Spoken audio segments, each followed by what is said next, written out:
are surrounded by farms. This is an agricultural area.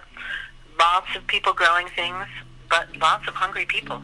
The farms aren't selling the food. They're just growing it, and it goes elsewhere. And I would say most of the people are living below what you would consider the average income level. Food access is physical access, so transportation access to that food, as well as economic access to that food. So is the food priced at a particular price range that meets the socioeconomic profile of the area that's there? It's kind of a sign of privilege that Americans have cars, and so it's not that inconvenient, but you take away a car and it's a total game changer. You either buy one bag of groceries a day and you just do short trips, or you have to find a friend who's going to take you, or figure out the bus situation. So it's just not taking into consideration people who don't have cars. You know, central cities that are overpopulated, that it doesn't make any sense to have a vehicle because you can't park it anywhere. Or maybe you can afford the vehicle, but you can't afford to park 6 blocks down at the parking garage, you know, day in and day out. So you just don't have a vehicle. In a place like inner city New York or Baltimore, for example, it is life-threatening, dangerous to go out on the streets at certain times of night and walk to the grocery store. There's a whole conversation around safe access to food. So people can't leave their houses because of the cultural makeup of their communities. Public transportation exists in urban areas. It doesn't really exist in rural areas.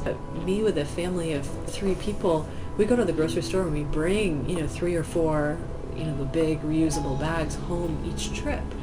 I don't want to have to walk with that. That's 75 pounds of food that I'm lugging. And I have a toddler, you know, plus the toddler. Like, that's not something that is an easy access point for folks, even if you have public transportation. There are folks living in rural areas, which happen to be where all of the farms are and all of the food is produced, that can't get that food because the farmer's livelihood depends on harvesting every pound of food and putting it on a truck and selling it. So that food is grown right next door in their backyard, and it's moving out of their community. And a lot of our southern states have high levels of food insecurity as well as obesity, and those are huge agricultural regions. I think one of the issues with our regional, national, global food system is the fact that we're producing food not for the communities around the food producers. We're producing large amounts of food to ship to other communities. And the issue of affordability is, I mean, people want to eat healthy. They want to buy produce, vegetables, potato, all the things they grew in the ground back home is so expensive here. So the cheap stuff is the boxed stuff, is the boxed macaroni or the boxed rice, but that's not the healthy stuff. People experience the presence of a food desert very differently, often connected to their socioeconomic status and particularly transportation, the affordability of that and the ease of use of transportation.